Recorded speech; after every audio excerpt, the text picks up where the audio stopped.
Hello friends, आज की इस वीडियो में हम लोग देखने वाले हैं फाइटोप्लाज्मा के बारे में। तो सबसे पहले इसका इंट्रोडक्शन देखते हैं। जो फाइटोप्लाज्मा होते हैं ना, वो ऑब्लिगेट बैक्टीरियल पैरासाइट होते हैं, मतलब कि वो बैक्टीरियल नेचर का होता है, जो कि हायर प्लांट होते हैं ना, उनके फ्लोएम टिश्यू में प्रेजेंट होता है। और इस बीमारी को फैलाने के लिए जो वेक्टर का काम करता है ना, वो इंसेक्ट होता है, जो कि एक प्लांट से दूसरे प्लांट में ट्रांसफर करता है। इसका शेप जो है फिलामेंटस शेप का होता है और इसका साइज 1 माइक्रोन से भी कम होता है।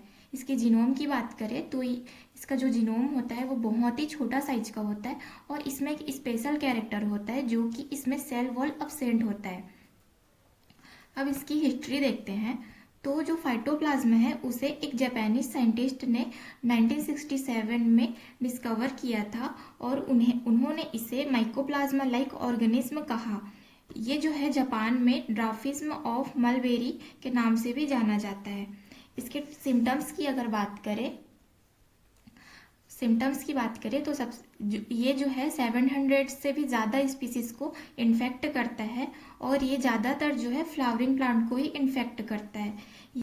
ये जो प्लांट होते हैं ना, उनकी पत्तियां पीली पड़ जाती है, क्योंकि जो कार्बोहाइड्रेट का ट्रांसपोर्ट होता है इसे ये ब्लॉक कर दे, जिसके कारण क्लोरोफिल का बायोसिंथेसिस नहीं हो पाता और पत्तियां पीली पड़ जाती है। और भी ये बीमारी पैदा करती है, जैसे कि yellowing pale, small fruits, low sugar content, little leaf curling, slender shoot, sterile flower. इसका एग्जाम्पल देखें तो कोकोनट और शुगर केन में ये सबसे ज़्यादा देखने को मिलता है। अब इसका स्ट्रक्चर देखते हैं। जो फाइटोप्लाज्मा होते हैं वो सबसे बाहरी लेयर पर लाइपोप्रोटीन का मेम्ब्रेन होता है, जो कि 3 लेयर का बना होता है और इसके अंदर में राइबोसोम्स प्रेजेंट होते हैं, डबल स्टैंडर्ड डीएनए प्रेजेंट होता है, सॉल्यूबल प्रोटीन इसमें भरा होता है और आरएनए भी टुकड़ों में प्रेजेंट होता है। चलिए अब देखते हैं इसका ट्रांसमिशन, कि ये एक प्लांट से दूसरे प्लांट में किस प्रकार से पहुंच पाता है। तो जैसे कि एक फ्लोएम है, ये प्लांट का एक टिश्यू है जिसमें फ्लोएम यहाँ पे प्रेजेंट है। तो जो लीफ हॉपर है वो आएगा, इससे अपना पोषण लेगा, तो उसके साथ साथ फाइटोप्लाज्मा इसके अंदर चला जाएगा।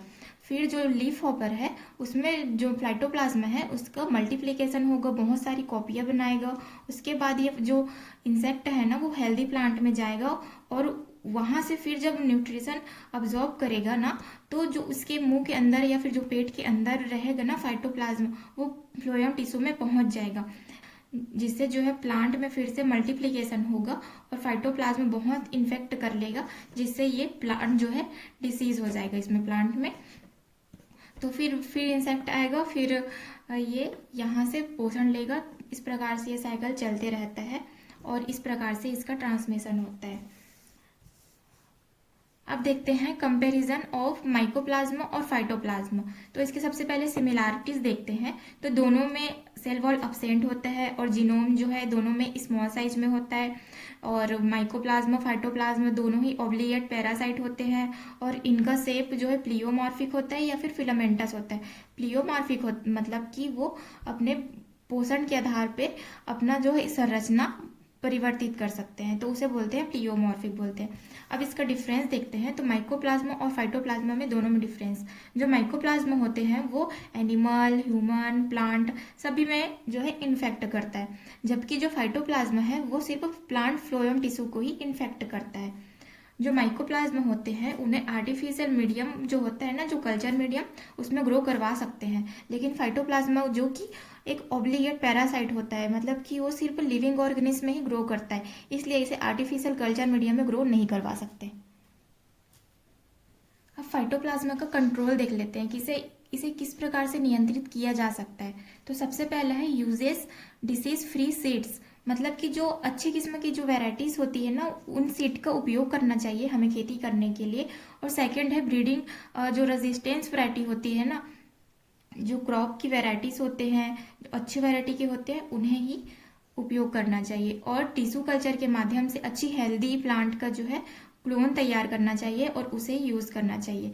और एक बैक्टीरियोस्टैटिक्स भी आता है, टेट्रासाइक्लिन नाम का, जो फाइटोप्लाज्मा को कंट्रोल किया जा सकता है।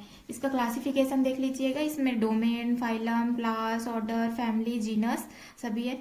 अगर वीडियो अच्छी लगी हो तो वीडियो को लाइक करके चैनल को सब्सक्राइब कर दीजिएगा। Thank you.